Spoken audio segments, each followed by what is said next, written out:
Assalamualaikum warahmatullahi wabarakatuh. Kami dari kelompok 1 ingin mempresentasikan hasil diskusi kami, yaitu tentang Aceh versus Portugis dan VOC. Portugis terus mencari cara untuk melemahkan posisi Aceh sebagai pusat perdagangan.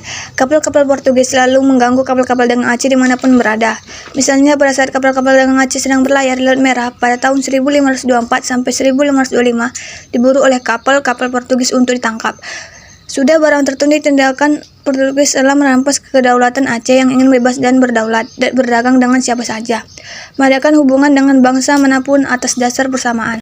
Sebagai persiapan Aceh melakukan langkah-langkah antara lain: 1. Melengkapi kapal-kapal dagang Aceh dengan persenjataan, meriam dan prajurit.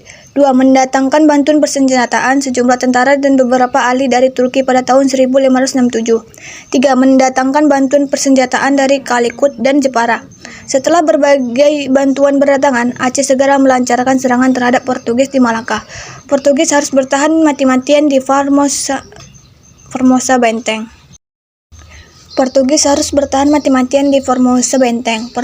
mengerahkan semua kekuatannya sehingga serangan Aceh ini dapat digagalkan. Sebagai tindakan balasan pada tahun 1569, Portugis balik menyerang Aceh, tetapi serangan Portugis di Aceh ini juga dapat digagalkan oleh pasukan Aceh. Rakyat Aceh dan para pemimpinnya selalu ingin memerangi kekuatan dan dominasi asing. Oleh karena itu, jiwa dan semangat juang untuk mengusir Portugis dari Malaka tidak pernah padam. Pada masa pemerintahan Sultan Iskandar Muda 1607 sampai 1639, semangat pejuang mempertahankan tanah air dan mengusir penjajahan asing semakin meningkat. Iskandar Muda adalah raja yang gagah berani dan bercita-cita untuk mengenyahkan. Sultan Iskandar Muda bercita-cita mengenyahkan penjajahan asing, termasuk mengusir Portugis dari Malaka. Iskandar Muda berusaha untuk melipat gandakan kekuatan pasukannya.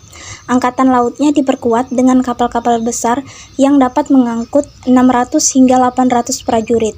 Pasukan kavaleri dilengkapi dengan kuda-kuda dari Persia. Bahkan Aceh juga menyiapkan pasukan gajah dan milisi infanteri.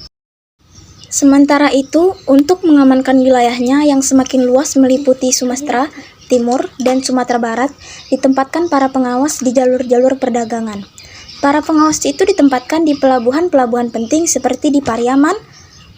Para pengawas itu umumnya terdiri para panglima perang. Setelah mempersiapkan pasukannya, pada tahun 1629 Iskandar Muda melancarkan serangan ke Malaka. Bentrokan 69 sejarah Indonesia antara kedua belah pihak masih sering terjadi, tetapi Portugis tetap tidak berhasil menguasai Aceh, begitu juga Aceh tidak berhasil menguasai Portugis dari Malaka. Yang berhasil mengusir Portugis dari Malaka adalah VOC pada tahun 1641. Sejarah perlawanan rakyat Aceh terhadap Portugis sudah terjadi sejak abad ke-14 Masehi.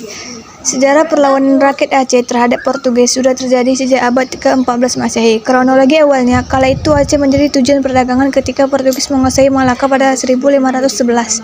Di bawah pimpinan Alfonso de Albuquerque, Portugis merupakan salah satu bangsa Eropa, selain Spanyol, pertama yang melakukan penjajahan samudera dengan misi 3G, yakni gold dalam kurung kekayaan, glory kejayaan, dan gospel penyebaran agama.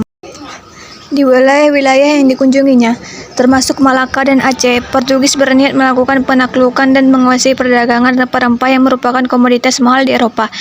Bumi Serambi Mekah yang kala itu merupakan wilayah kekuasaan Kesultanan Aceh Darussalam memiliki bandar perdagangan yang ramai, bahkan bersaing dengan Malaka. Portugis menganggap Kesultanan Aceh Darussalam sebagai ancaman terhadap posisi mereka di Malaka. Penyebab terjadinya perlawanan rakyat Aceh terhadap Portugis adalah sebagai berikut. Ambisi Portugis yang ingin memonopoli perdagangan di wilayah Aceh. Portugis melarang orang-orang Aceh berlayar untuk berdagang melewati Laut Merah. Penangkapan kapal-kapal Aceh oleh Portugis. Portugis memburu kapal-kapal dagang Aceh di Laut Merah pada 1524 sampai 1525. Beberapa kapal Aceh tersebut ditangkap Portugis dan semakin memicu kemarahan rakyat Aceh. Sebagai upaya pertahanan diri kapal-kapal dagang Aceh, dikutip dari buku Sejarah Indonesia kelas 11 2014. Berikut ini langkah-langkah yang dilakukannya, yaitu melengkapi kapal-kapal dagang Aceh dengan persenjataan seperti meriam dan menempatkan prajurit untuk pengawalan, mendatangkan bantuan persenjataan, tentara, dan tenaga-tenaga ahli dari Turki, mendatangkan bantuan persenjataan dari Calicut, India, dan Jepara pada 1568. Sekian dari kami kelompok 1.